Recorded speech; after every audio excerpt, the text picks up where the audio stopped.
Good morning, everyone. My name is Pasha McGregor. On behalf of New Thought Center, I welcome you.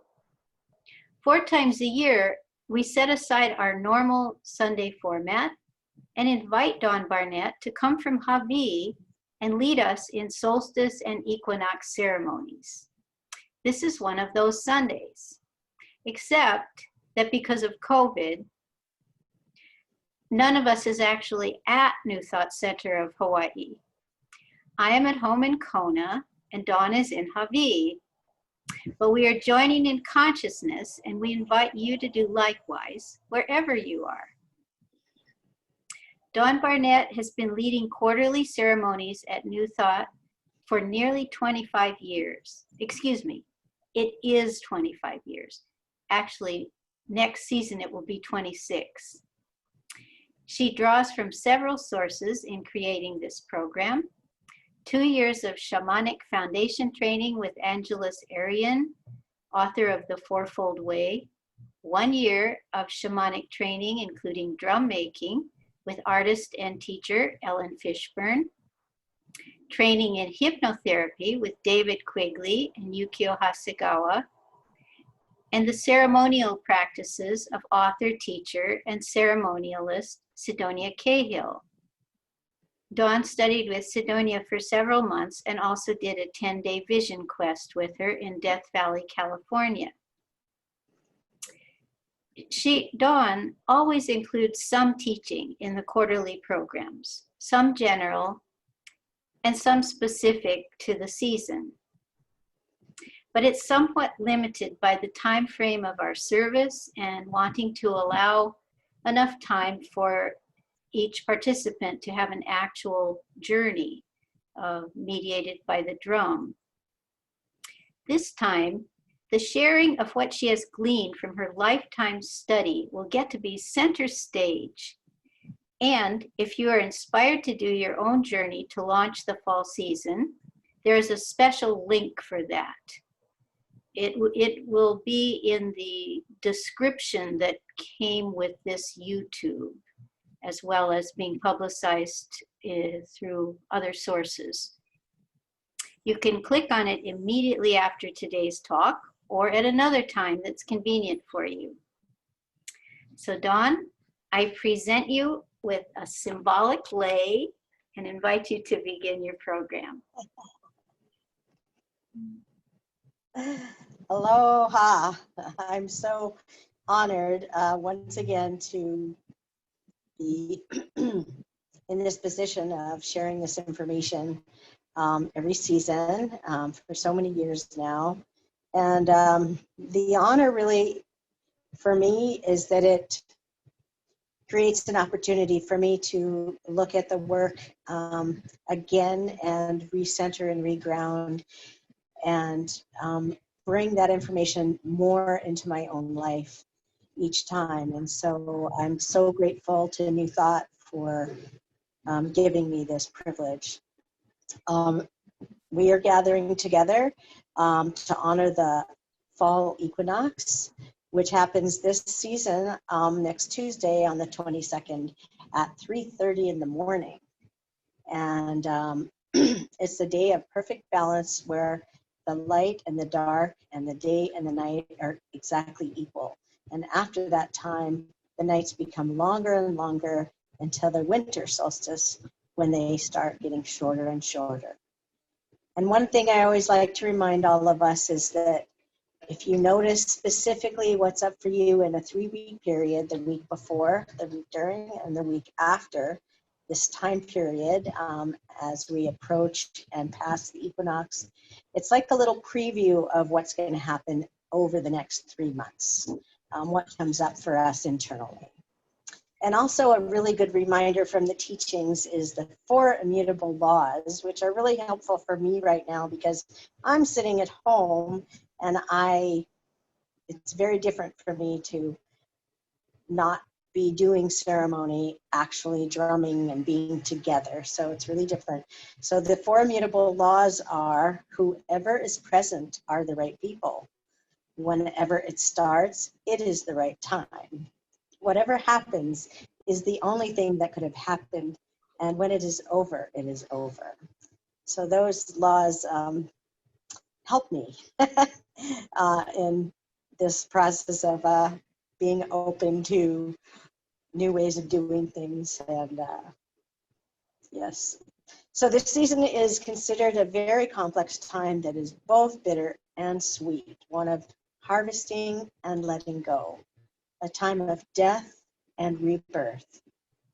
It's a time to acknowledge that death is a very necessary part of the circle of life, and to celebrate the abundance of the harvest. So yes, COVID time brings us to really looking at this whole cycle of life and death. Oh, Angela Sarian, my teacher of the Fourfold Way, says that this is the time to support the teacher archetype within each of us, which is our ability to access our inherent wisdom, the wisdom that's within each of us. And it's also a time of connecting with our ancestors, as they are believed by Indigenous people to live or exist in the West, and we are closest to them in this season. Some Native traditions even see the ancestor spirits, which they're believing are family members and friends who have passed on, they're no longer living, as very important teachers of detachments. One of the main principles of this season is detachment. And our family members that have left us, they've faced the process of letting go and experienced the ultimate unknown for each of us, which is their death. And these Indigenous people believe that these spirits are literally standing behind us and supporting us in our own life dream and our own life purpose. And it's said that they're saying, standing behind us saying, oh, maybe this will be the one. Maybe this will be the one who will break the harmful family patterns and the cultural patterns that have been inherited. Oh, may this be the one. So instead of us carrying upon the sins of the father, it's time for us to break any patterns that we've inherited from our families that have been harmful. And addictions, letting go of those too. So the teacher archetype connects us to this deep inner wisdom, and the ways in which the teacher works is helping us to be, the principle is being open to outcome and not attached. The teacher has wisdom and teaches trust and understands the need for detachment. So it's thought of that the trust is a container. And in this container of trust, the wisdom grows. And the qualities of wisdom are clarity, objectivity, discernment, and detachment. I'm going to say those again. Clarity, objectivity, discernment versus criticism and judgment, and detachment, non-attachment, and being clear and being objective instead of being subjective. It's a non-emotional place where we hold space as a fair witness for the truth or for whatever it is that's actually present and going on. So we can see that wisdom is at work when we are open to all options and all outcomes. We develop this trust as we become comfortable with states of not knowing and uncertainty, which we're definitely in that state, all of us on the planet right now, a state of not knowing and uncertainty. So the teacher practices also right timing, meaning that during states of not knowing, it's considered foolish to take action. And it is an act of wisdom to wait and trust. So I'd like each of us to really take that in and waiting and not acting when we are not clear. And I feel very uncertain in these times. And so it's definitely a wise thing for us to wait until we are in touch with full wisdom. So they say that detachment is the ability to deeply care from an objective place. It's the same as non-attachment or letting go. Oh, and maintaining our sense of humor. So they say, so Angela says, when we lose our sense of humor is where we find where we're actually attached. I feel myself, I've lost a lot of my humor. And so it's so good to look at this information and find my humor again.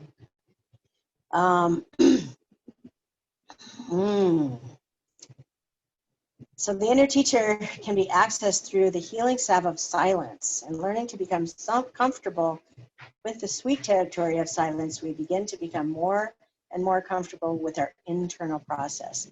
It's in the silence that we're able to hear the voice of our inner teacher. It's recommended that we go out into nature and spend 15 minutes a day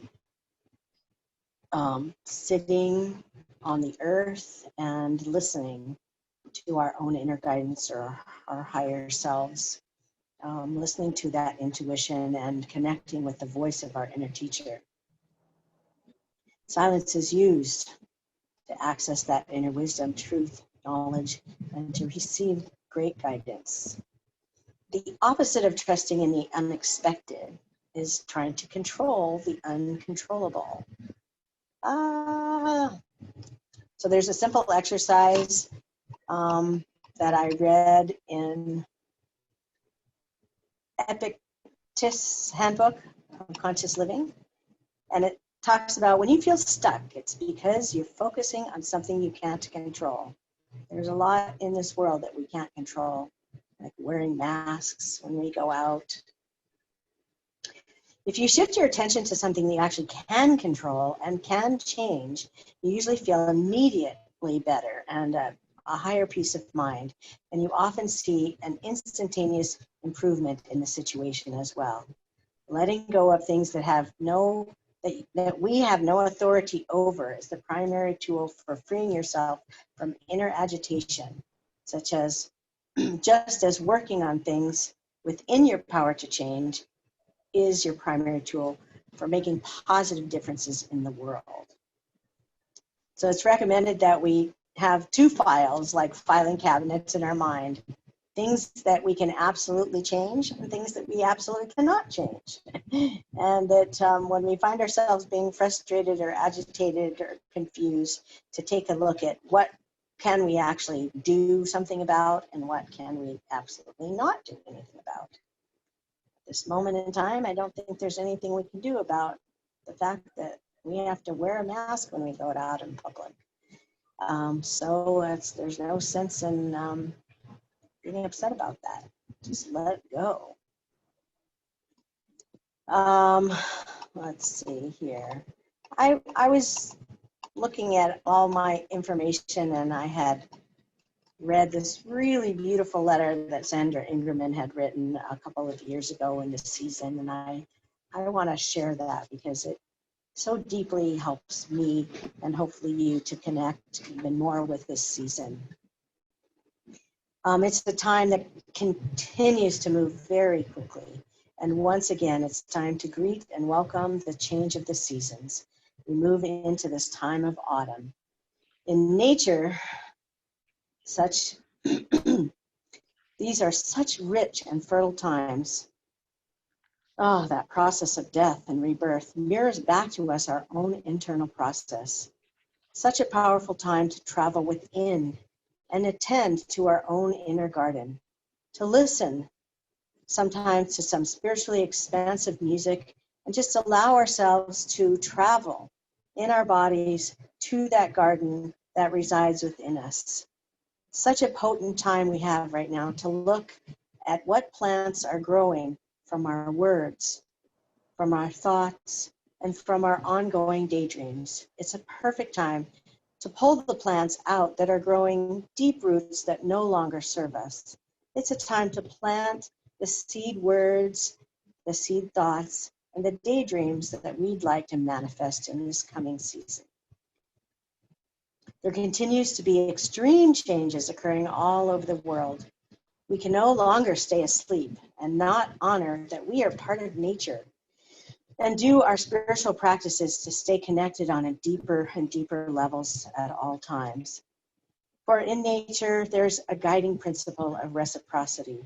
And as we continue to lift the veils that separate us from the natural world, we will restore balance and harmony in our inner and outer lives. As we lift the veils of illusion and move from a place of division to experiencing the truth about unity, we understand how all of life is connected. We are not alone. What we do to ourselves, we do to others, and what we do to others, we do to ourselves. So much of what we're seeing is that we've forgotten that. We've forgotten that the earth and the web of life is all one organism. We're all cells in the body of humanity. We all know that what happens when we do not care for our own organism, well, we become ill, we get dis-ease. We're not just separate fingers of the earth body that have a life all separate on its own. We're all part of this incredible earth body and all part of one organism. We must enter into a stable and coherent, smooth, graceful communication with the cells that make up this earth body that we are part of. I want to put in a plug here before I continue with that. I've been listening to Dr. Zach Bush, triple board certified MD, very powerful message. And his message is this same thing, that we're all part of the earth in a big way, and that all of the viruses, bacteria, funguses, parasites are the building blocks upon which human life exists and grows and is supported. And our need right now as a humanity is to reconnect with Earth, reconnect with the soil and the microbiome, because the microbiome is what gives us our health. We need diversity, and we need all those good, friendly bacteria to be healthy and free of disease. So this is such a beautiful, deep time for us to really connect with nature. I did get to spend a whole week at Ho'okena when the beaches were open and had much hours of time in the silence, and it definitely was a retreat that helped me to recharge, reset, my mind and my body. And so I really encourage people to go out into nature and commune and put your feet in the soil and swim in the beautiful ocean that we have here in Hawaii, and reconnect with the fact that we're all part of this body that's the earth. So to go on with Sandra Ingerman's letter, that's so beautiful. She says, there's a wealth of compassionate spirits and ancestors available to us right now in this season. We have to unburden ourselves from getting caught up in states of despair, which I have been caught up in, and hopelessness. We have to feel and express all of our feelings completely. And we also need to surrender to the bigger picture of what's really happening on this planet right now. Then we can fully step into the unseen realms and access the guidance, healing, and wisdom for ourselves and for our collective. That and the way to learn about surrender and seeing the bigger picture and receiving that much needed help and healing is to spend more time in nature and merge with the cycles that are occurring. There's going to be sunny days, stormy days, rainy days that impact our inner and our outer environment. But the key to finding harmony and balance within is to see ourselves reflected back in the nature that we see all around us. As we cultivate our inner garden and tend to the soil and nurture what we're truly planting, we will find ourselves navigating the changes around us in more and more graceful ways. For as we step into being the gardener and the dreamer and step into full participation with life and its cycles, we become more compassionate and have greater understanding. What a perfect time to engage the elements of earth, air, fire, and water. Maybe it's a good time to pick one of those and release into that element all of our sabotaging thoughts and commit to holding our focus on keeping up with our spiritual work and any social activism that we feel moved to do. Nature's always releasing back to the earth that which no longer is healthy, that which no longer serves. Death and rebirth are all part of one cycle. There is not one without the other. As we stand strong, okay, I have a glitch here.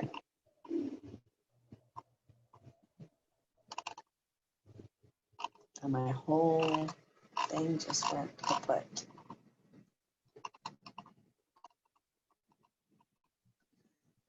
As we can stand strong together and continue to emanate and radiate our spiritual light and see all of life in its strength and perfection, see positive change coming and healing happening for all. We can step into that role as a dreamer and receive the blessings from all of life for all that good work that we're doing on behalf of the web of life. Blessings to you on this equinox. And that was a letter from Sandra Ingerman about the fall equinox that felt very appropriate for this time. So we keep, year by year, we come back to this season, and it's still the same thing. Things are still moving quickly in the world. There's a bunch of questions that I always like to bring up from Angela Sarian that helps us get more in touch with our inner wisdom. And so here some of the questions are: what is my tolerance level for silence, my capacity for being alone? We're encouraged to spend time alone and in silence every day, as I mentioned before, and enjoy some part of that of each day by ourselves, acknowledging that this is our self-time. Question number 2, who are the male ancestors that have inspired and challenged you? And who are the female ancestors that have inspired and challenged you? What cultural and or family patterns have I inherited that hold me back from my life not moving forward in the way I want it to, hold me back from being completely present in my life with all of myself, with all the parts of me? Is there one thing that I'm willing to release and let go of today? What always comes up for me with that question is judgment, letting go of judgment and becoming more discerning. But also I was thinking, because that's kind of from my dad, but on my mother's side, what am I willing to release? My mom had a need to be productive. She wouldn't feel good about herself unless she was doing something, and I definitely inherited that tendency. And I noticed lately when I go out into nature, I'm really able to let that go. I'm able to let myself have days that it's okay for me to do nothing. And I didn't used to have that, so I feel like I'm really letting go of the need to produce something and be productive every single day. And that feels healthy and balancing for me. What current fears are you addressing? What are you consciously ignoring? What fears? So the fears I am addressing, truthfully, a lot of fears. What's the opposite of being in fear is trusting. So it's very challenging. I think my biggest fear right now that I want to let go of is in regards to the vaccine that they may mandate us to do, and that my job may mandate me to do. And I just watched the whole series called Vaccine Revealed, and I'm aware of information about the toxic things that they're putting in vaccines, the vaccine itself without mercury, aluminum, and so on. The idea of a vaccine is wonderful. They're not safe. And so I'm afraid that I will have to quit my job before I'm ready to retire. That's my fear right now in life, is that I would like to be able to work at my job that I love, helping women have their babies and breastfeed. I would like to keep that job until I'm 65, until I can retire. And I have fear about that, about letting go, about, that's my hard line, actually, that I will not get the vaccine, and I might not be able to keep my job because of that. So those are my fears.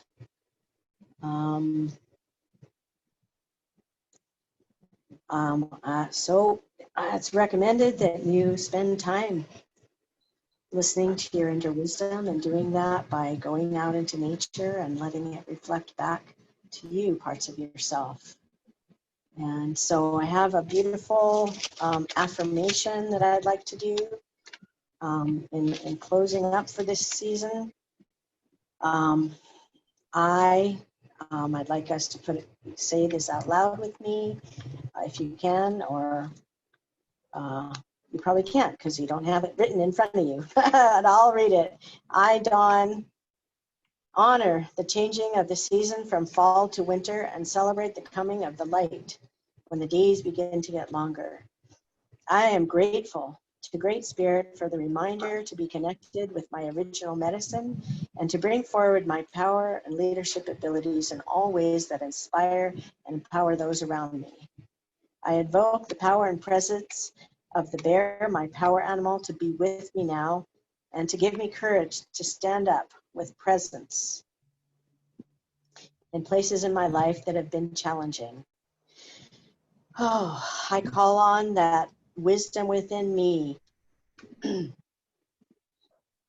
help me to stay in balance, to stay connected to my clarity, to my objectivity, to my ability to be detached and discerning.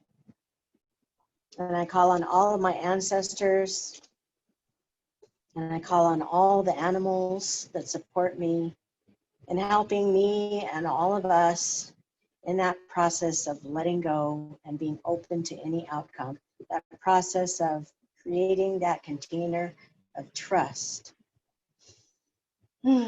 Trust that everything is perfect just as it is, and that life is unfolding just as it should. And being in that place of balance and open to all outcomes. And that helps alleviate all the fears. And I ask the ancestors to help me let go of the need to produce and be productive every day, and the judgment that I have in my mind, to shift to a place of discernment. Oh, thank you, ancestors. Thank you, spirits. May we all be held in this place of trust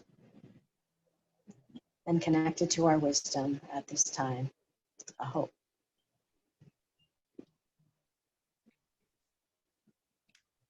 Thank you, Dawn.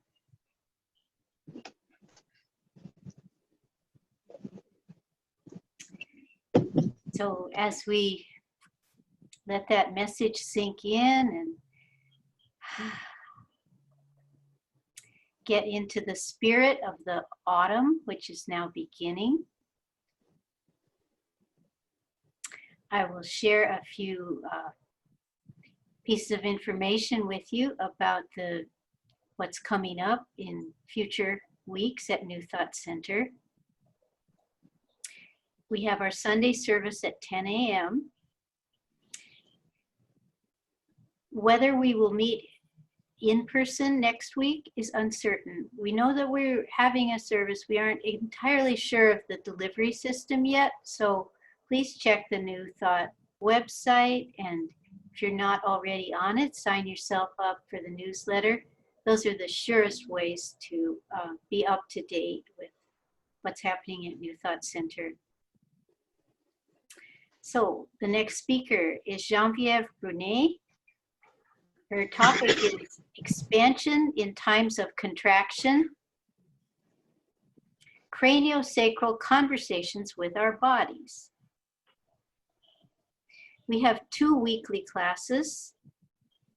On Mondays, gentle yoga from 5 to 6:30.